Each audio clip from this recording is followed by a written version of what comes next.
नमस्कार, सत श्री अकाल, राम राम, कैम छो दोस्तों। सो गाइज अगेन आज आपके साथ पार्ट टू। जैसा कि कल हमने जो आपके वीडियो अपलोड किया था जिसमें एमपी के आरएयू के फर्स्ट 25-26 क्वेश्चन जो कि एग्रोनॉमी और आपके सोयल साइंस से थे उनको हमने डिस्कस किया था। आज हमारे बहुत ही इंपॉर्टेंट क्वेश्चन जो कि इकोनॉमिक्स और एक्सटेंशन से हैं, जो प्रीवियस ईयर यानी कि आपके प्रीवियस में 2013 में आए हुए हैं, उन्हीं क्वेश्चन को हम डिस्कस कर रहे हैं। ये आपके एग्जाम पॉइंट ऑफ व्यू बहुत ही इंपॉर्टेंट है, क्योंकि देखो इन्हीं एग्जाम्स के क्वेश्चंस को देखते हुए हम पर्सपेक्टिव यानी कि एक अंदाजा लगा सकते हैं कि कैसे आने वाले एग्जाम में क्वेश्चंस आने वाले हैं। तो आपके ये क्वेश्चंस बहुत इंपॉर्टेंट है। और जैसा कि मैंने आपको बताया था 27 से हम आपका बैच स्टार्ट कर रहे हैं, जिसमें आपके लिए 3 दिन के demo classes free of cost available रहेंगे। आपका जिसने भी रजिस्ट्रेशन फॉर्म फिल नहीं किया है, डिस्क्रिप्शन में हमने लिंक प्रोवाइड करवा दिया है। एग्री कोचिंग इंदौर और आपका एग्री मेंटर सागर, दोनों ब्रांच के हेड के नंबर भी अवेलेबल आपके पास हैं। आप उनको कांटेक्ट कर सकते हैं, हमें कांटेक्ट कर सकते हैं। कांटेक्ट नंबर आपके डिस्क्रिप्शन में प्रोवाइड करवाए गए हैं। तो चलिए गाइस, आपका ज्यादा समय ना लेते हुए हम क्वेश्चंस को डिस्कस करते हैं।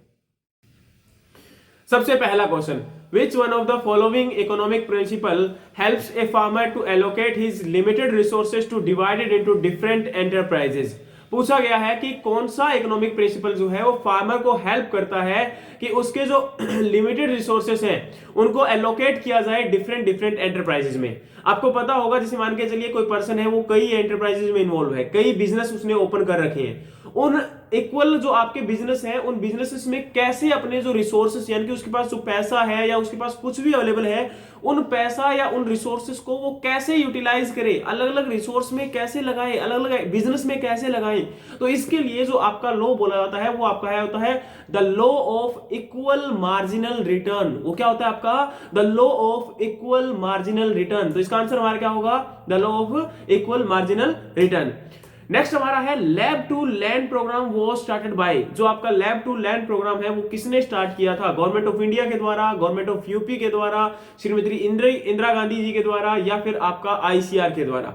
जैसा कि आप जानते हैं लैब टू लैंड प्रोग्राम हमारा आईसीआर के द्वारा ये प्रोग्राम लॉन्च किया गया था। इसमें मेन मकसद ये था कि मेन पर्पज ये था आपका, इसका पर्सपेक्टिव ये था कि आपका जो आईसीआर यानी कि जो रिसर्च इंस्टीट्यूट में जो रिसर्च की जाती है उन रिसर्च को फार्मर्स तक लेके जाना, उनके डोर स्टेप तक लेके जाना, उनको बताना कि कैसे हम नई रिसर्च से अपने एडवांस लेवल एग्रीकल्चर को पा सकते हैं, उससे हमारे इनपुट कॉस्ट को डिक्रीज कर सकते हैं। तो उसके लिए हमारा जो है लैब टू लैंड प्रोग्राम चलाया गया था। तो ये आपका आईसीआर के द्वारा इसको 1979 के अंदर जो है आपका स्टार्ट किया गया था।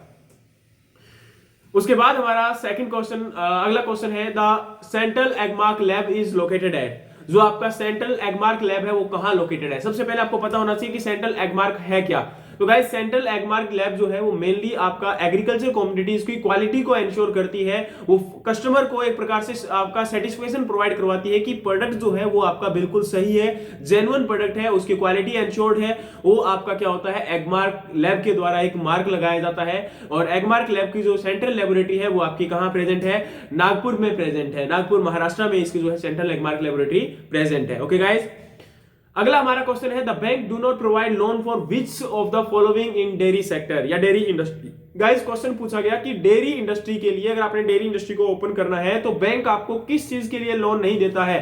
Purchase of land for dairy business, purchase of dairy equipment for business, या purchase of milk animal for या फिर आपका कंस्ट्रक्शन ऑफ डेयरी सेट। देखिए गाइस, अगर आप लोन लेने के लिए जाते हैं तो केवल आपको लैंड, जो आपका लैंड है उसके लिए आपको लोन नहीं मिलेगा, बाकी हर पर्पस के लिए आपको लोन मिल सकता है। वहां पर डेयरी इक्विपमेंट के लिए आपको लोन मिल सकता है, मिल्किंग एनिमल जो आपके मिल्क एनिमल है यानी कि अगर काऊ परचेज करना है या फिर आपको बफेलो परचेज करना है उसके लिए आपको लोन मिल सकता है। आपका डेयरी सेट अगर आपने प्रिपेयर करना है अभी तक उसके लिए भी लोन मिल सकता है। लेकिन जो लैंड है वो आपका अगर नहीं होगा तो उसके लिए आपको लोन अवेलेबल नहीं करवाया जाएगा। ठीक है गाइस। नेक्स्ट आपका क्वेश्चन है the new name of community development program. Community development program आपको जैसा कि आप जानते हैं ये आपका 1952 में स्टार्ट किया गया था। इस प्रोग्राम का न्यू नेम क्या है, अभी नया नाम क्या रखा गया है? तो आपका रूरल डेवलपमेंट प्रोग्राम इसका जो है नया नाम है। अगला क्वेश्चन आपके लिए है cooperative society is basic institution for. जो आपका कोऑपरेटिव सोसाइटी है वो बेसिक इंस्टीट्यूट किसके लिए है? Political growth of villager, social growth of villager, cultural growth of villager, या socio economic growth of villager. देखिए गाइस, यहां पर मेनली आपको पता है कि जो विलेज यानी कि गांव के लोग होते हैं वो इलिटरेट होते हैं।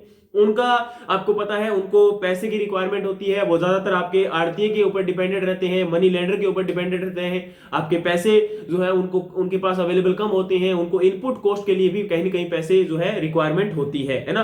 तो उसके लिए अब आपका कहीं ना कहीं ग्रोथ होती है उनकी। तो मेनली जो कोऑपरेटिव सोसाइटीज हैं वो कैसे किसके लिए वर्क करती है, उनके किस चीज के लिए, उसमें विलेजर्स का क्या ग्रोथ होता है। आपको पता है ना, कोऑपरेटिव सोसाइटी मेनली जो है रूरल पीपल के लिए बहुत अच्छे से वर्क करती है, उनके डेवलपमेंट के लिए, उनकी ग्रोथ के लिए। तो इसमें से पर्पस पूछा जा रहा है कि कौन सा पर्पस होगा, तो आपका सोशियो इकोनॉमिक यानी कि ओवरऑल उसका जो सोशल और इकोनॉमिक कंडीशन दोनों को इंप्रूव करने के लिए। देखो, क्योंकि सोशल कंडीशन भी बहुत ज्यादा इंपॉर्टेंट है और इकोनॉमिक कंडीशन भी उसकी बहुत ज्यादा इंपॉर्टेंट है ना। तो दोनों ही, आर्थिक जो उसका सुधार है वो भी बहुत ज्यादा इंपॉर्टेंट है ना, उसके सोशल सुधार के साथ साथ उसका आर्थिक सुधार भी बहुत ज्यादा नेसेसरी है। तो ये दोनों के लिए, सोशियो इकोनॉमिक ग्रोथ के लिए, इंप्रूवमेंट के लिए जो है ये आपका वर्क करती है। बहुत अच्छा इंस्टीट्यूट होता है।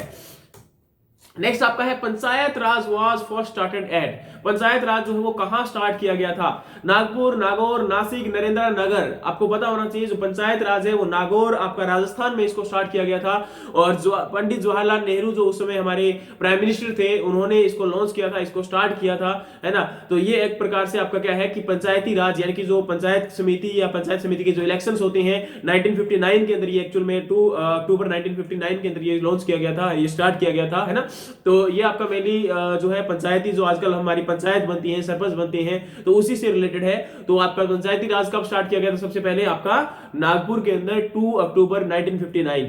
ओके गाइस, नेक्स्ट आपका है सॉरी नागपुर गलत बोल गया, नागौर है ना लास्ट क्वेश्चन के अंदर। नेक्स्ट आपका है नागौर, राजस्थान के अंदर था वो।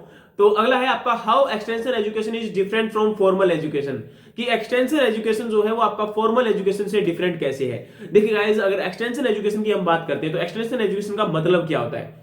एक्सटेंशन एजुकेशन का मतलब सबसे पहले यहां पर जो ऑप्शन है उनके अकॉर्डिंग बात करते हैं। तो we start from practical to end up with theory, we start from theory and end up with practical, we teach practical only, we teach theory only. देखिए गाइस, सबसे पहले मैं बताऊं एक्सटेंशन प्रोग्राम का मतलब क्या होता है, एक्सटेंशन एजुकेशन का मतलब क्या होता है। जब भी मान के चलिए गवर्नमेंट कोई प्रोग्राम को लॉन्च करती है, गवर्नमेंट कोई नई स्कीम लॉन्च करती है, राष्ट्रीय कृषि विकास योजना है, नेशनल आपका फूड सिक्योरिटी मिशन है, कोई भी अगर स्कीम लॉन्च कर रही है, जैसे कि अभी आपका आरकेवीवाई रफ्तार है, या फिर आपका कुछ भी अगर कोई भी स्कीम है आपकी, है ना, तो उस स्कीम को लॉन्च करने के बाद वो क्या करती है, वो फार्मर को नॉलेज देती है, फार्मर को जो है ज्ञान देती है, उनको बताती है कि ये स्कीम आपके लिए कैसे हेल्पफुल होगी, उनको बताया जाता है। या फिर स्कीम को लॉन्च करने से पहले उनका ट्रायल बेसिस पर भी देखा जाता है कि कैसे ये स्कीम प्रॉपर्ली इंप्रूव कर पाएगी या नहीं कर पाएगी, फार्मर की हेल्प कर पाएगी नहीं कर पाएगी, आपके जो रूरल पीपल है उनकी हेल्प कर पाएगी या नहीं कर पाएगी, या रूरल या फिर आपके जो क्या कहते हैं अर्बन पीपल है उनकी कैसे हेल्प कर पाएगी, जो पुअर पीपल है उनकी कैसे हेल्प कर पाएगी, ये स्कीम क्या करने वाली है।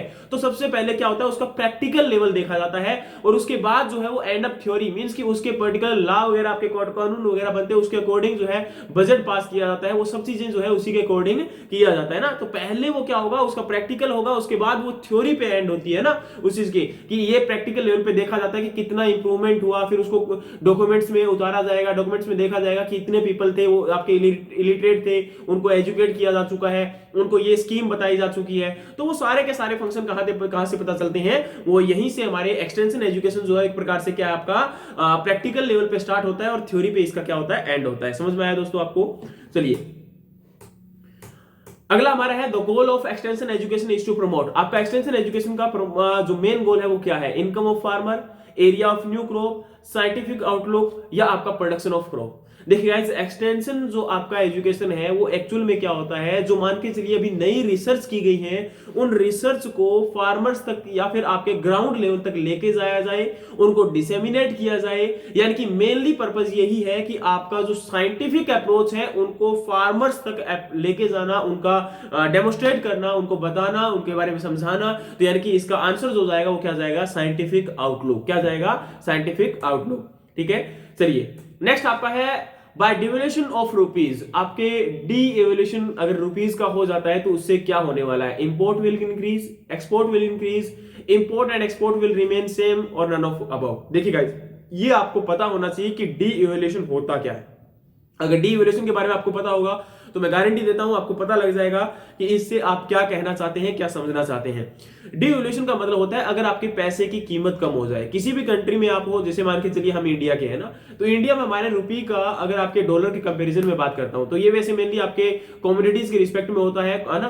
तो यहां पर अगर हम बात करते हैं तो डॉलर के रिस्पेक्ट में अगर मान के चलिए हमारा 50 रुपए है ना, एक डॉलर का अगर 50 रुपए है, ठीक है, लेकिन कल को अगर ये आपका 55 रुपए हो जाए, 55 रुपीज हो जाए, इसका मतलब क्या हो चुका है कि हमारा रुपया जो है वो उसकी कीमत गिर चुकी है, हमारा रुपया जो है वो सस्ता हो चुका है। उस केस में क्या होता है गाइस, हमारा इंपोर्ट जो होता है ना वो क्या हो जाता है, वो आपका कम हो जाता है। लेकिन एक्सपोर्ट, इंपोर्ट, क्योंकि अगर इंपोर्ट हम ज्यादा करेंगे यानी कि बाहर से कोई चीज मंगवाएंगे तो उसके लिए हमें ज्यादा रुपए पे करना पड़ेगा, है ना।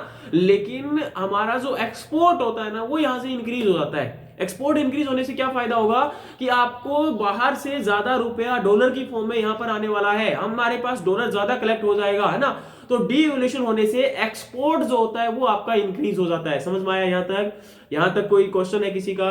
चलिए अगला अगर हम बात करते हैं तो economic output has something to do with, economic output जो है वो आपका इसके अंदर क्या करेगा marginal physical product, price of input and output, या प्राइस ऑफ आउटपुट, या प्राइस ऑफ इनपुट। देखिए गाइस, इकोनॉमिक ऑप्टिमम जो है उसके अंदर पूछा जा रहा है कि ये क्या करने वाला है, ये एक्चुअल में होता क्या है, या फिर किसके साथ ये वर्क करता है। तो एक्चुअल में जो इकोनॉमिक ऑप्टिमम है वो आपका price of input and output के साथ क्या करेगा, वर्क करेगा। अगला क्वेश्चन है, a good extension programme should be, एक गुड एक्सटेंशन प्रोग्राम जो है वो क्या होना चाहिए, रिजिड होना चाहिए, फ्लेक्सिबल होना चाहिए, बोथ एंड भी होना चाहिए, नन ऑफ द अबव होना चाहिए। देखिए गाइस, मैंने अभी बताया था एक्सटेंशन प्रोग्राम का मतलब है कि जो हमारी नई आपकी रिसर्च है, नया जो आपका प्रोसीजर है, नई जो आपकी रिसर्च की गई है उनको फार्मर्स तक लेके जाना, या नया आपका कोई डेमोस्ट्रेशन है उसको लेके जाना, है ना। हर एक चीज जो आपकी गवर्नमेंट के लेवल पर है, कोई स्कीम है, कोई आपका नई एक इनोवेशन की गई है, उस इनोवेशन को फार्मर तक लेके जाना, तो उस चीजों को आपके फार्मर्स तक कैसे पहुंचाया जाता है, वही आपका एक्सटेंशन प्रोग्राम होता है। तो गाइस, एक्सटेंशन प्रोग्राम को पता नहीं होता हमें कब चेंज करना पड़ता है, कब उसके अंदर बदलाव लाने पड़ सकते हैं।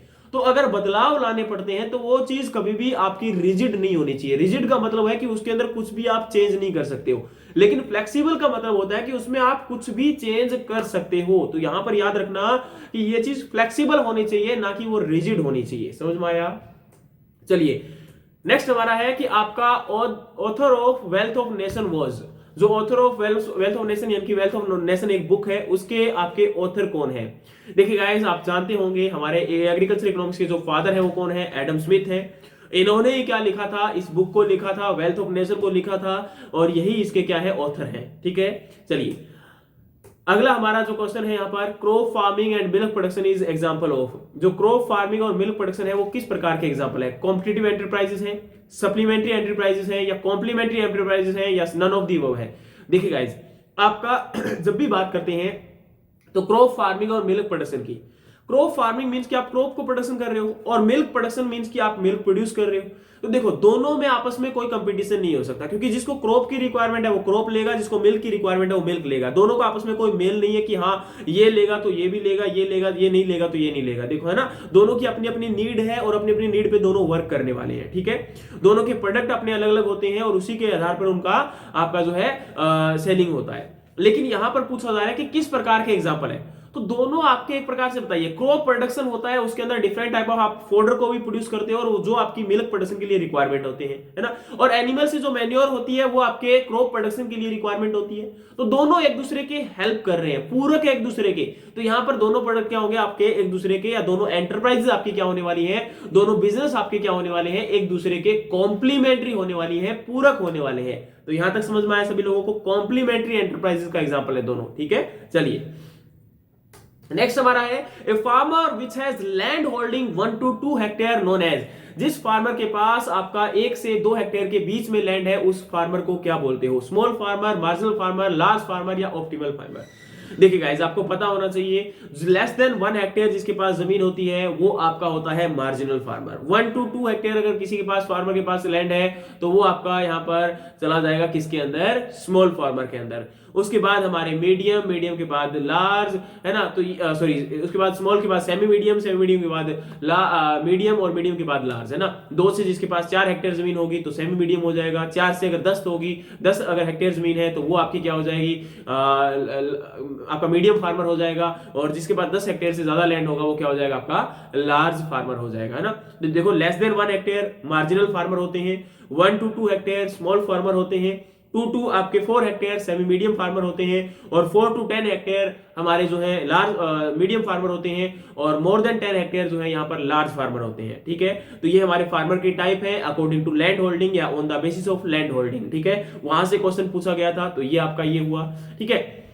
तो ये हमारा आंसर क्या होगा, 1 to 2 हेक्टेयर में आपका स्मॉल, अगर लेस देन 1 होता तो उसमें आंसर क्या चला जाता आपका मार्जिनल फार्मर, तो है ना। तो लेस देन 1 हेक्टेयर, हेक्टेयर के अंदर क्या होते हैं, 2.5 एकड़ होते हैं, 2.5 एकड़ होते हैं, ठीक है। चलिए नेक्स्ट है, if substitution ratio is equal to price ratio then cost will be. Guys यहां पर क्वेश्चन पूछा जा रहा है substitution ratio is equal to आपके price ratio then cost will be. Guys substitution ratio का यहां पर जो मतलब है वो ये है कि कोई भी चीज सब्स्टिट्यूट है ना, जैसे मिल्क है, कॉफी है ना, तो आप कई बार मिल्क की जगह कॉफी भी प्रेफर कर देते हो, कॉफी की जगह कभी मिल्क भी प्रेफर कर देते हो, एक दूसरे को आप क्या कर सकते हो, सब्स्टिट्यूट की फॉर्म में यूज कर सकते हो, है ना। तो आपके जो सब्स्टिट्यूशन का मतलब क्या होता है कि कोई भी चीज किसी दूसरी जगह पे यूज की जा सकती है। तो अगर सब्स्टिट्यूशन रेशियो जो है वो इक्वल है किसके, प्राइस रेशियो के अंदर, तो वो आपकी कॉस्ट क्या होनी चाहिए, तो देखो गाइस कॉस्ट हमेशा मिनिमम होनी चाहिए। कॉस्ट अगर मिनिमम होगी तभी आपके उन दोनों को सब्स्टिट्यूट की फॉर्म में यूज कर सकते हो। देखो अगर आपका 5 और 10 रुपए का, 5 और 7 रुपए का, 5-10 रुपए का फर्क होता है तो आपका मिनिमम फर्क है। लेकिन अगर फर्क हो गया, एक चीज आपकी 5 की आती है, एक चीज आपकी 50 की आती है, तो आप कैसे सब्स्टिट्यूट की फॉर्म में यूज कर सकते हो। जो 50 वाली चीज है वो तो हमेशा 50 की रहेगी, जो 5 वाली चीज है वो 5 की रहेगी। अब देखो 5 वाले में अपना अलग फंक्शन होता है, 50 वाले का अपना अलग फंक्शन होता है, अलग अलग कार्य होते हैं, अलग अलग वर्क होते हैं इनके, है ना। तो उनको आप सब्स्टिट्यूट की फॉर्म में यूज नहीं कर सकते हो।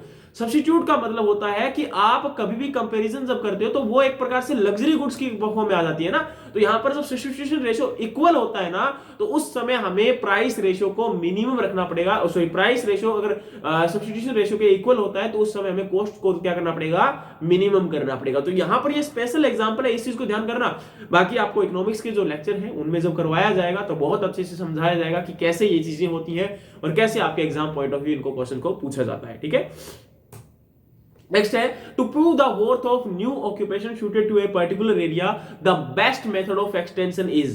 कि आपका एक न्यू ऑक्यूपेशन है, उसके न्यू ऑक्यूपेशन को अपना वर्थ यानी कि अगर उसको अपने आप को सिद्ध करना है कि वो अच्छा है, वो सही है, वो पर्टिकुलर एरिया में बेस्ट है, तो आपका बेस्ट मेथड कौन सा होगा। मतलब एक पर्टिकुलर नया ऑक्यूपेशन अगर स्टार्ट किया जा रहा है, उस ऑक्यूपेशन को लोगों के सामने अपने आप को प्रूफ करना है कि ये आपका बेस्ट है या नहीं है, बढ़िया है या नहीं है। तो उसको आप कैसे प्रूफ कर पाओगे, कैसे उसको शो कर पाओगे कि ये बेस्ट है या नहीं है।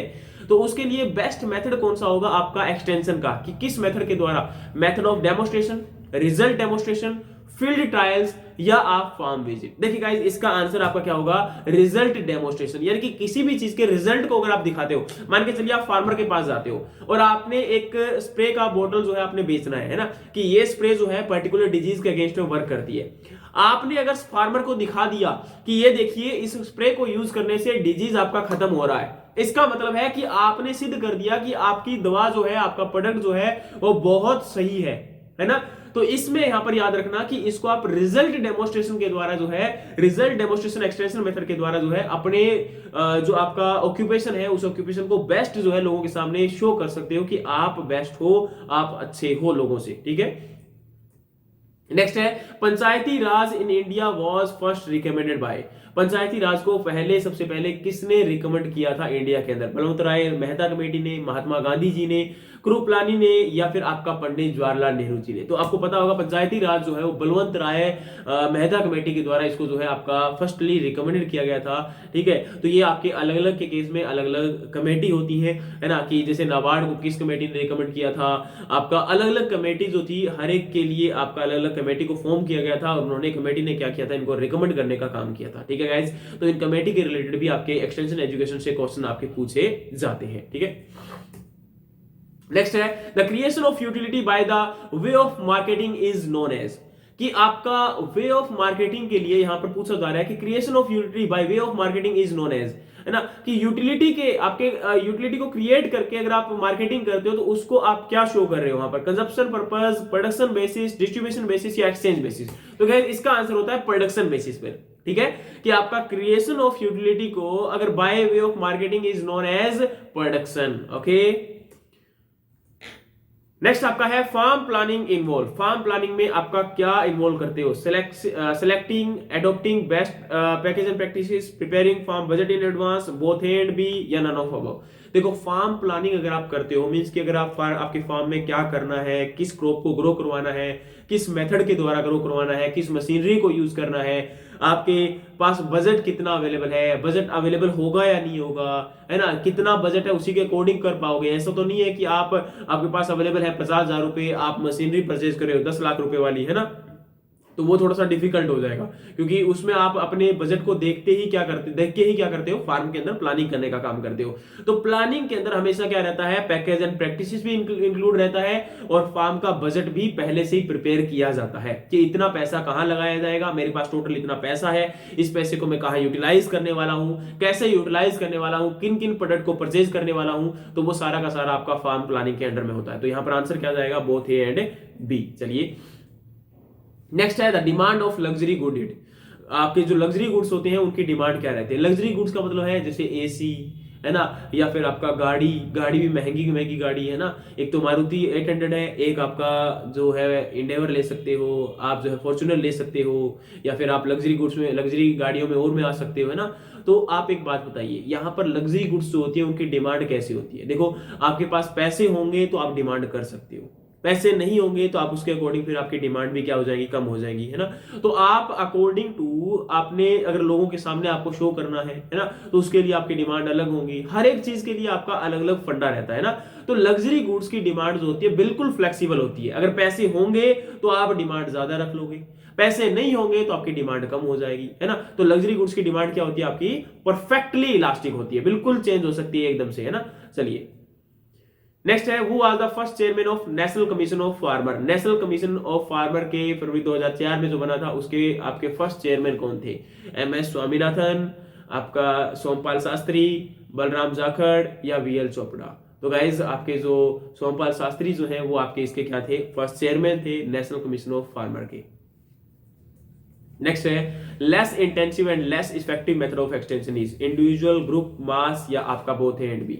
देखिए गाइस इंडिविजुअल में क्या होता है, आप हर एक सिंगल पर्सन को अच्छे से बताते हो, तो ऑब्वियस सी बात है ये तो इफेक्टिव होगा ही होगा। एक्सटेंशन मेथड का मतलब पता लग गया ना, कि आप अपनी कोई भी नई चीज को, कोई नई स्कीम को अगर लॉन्च कर रहे हो, लोगों के सामने लेके जा रहे हो, तो वही आपका एक्सटेंशन है ना। तो यहां पर इंडिविजुअल को जब बताओगे तो ऑब्वियस सी बात है इफेक्टिव हो सकता है।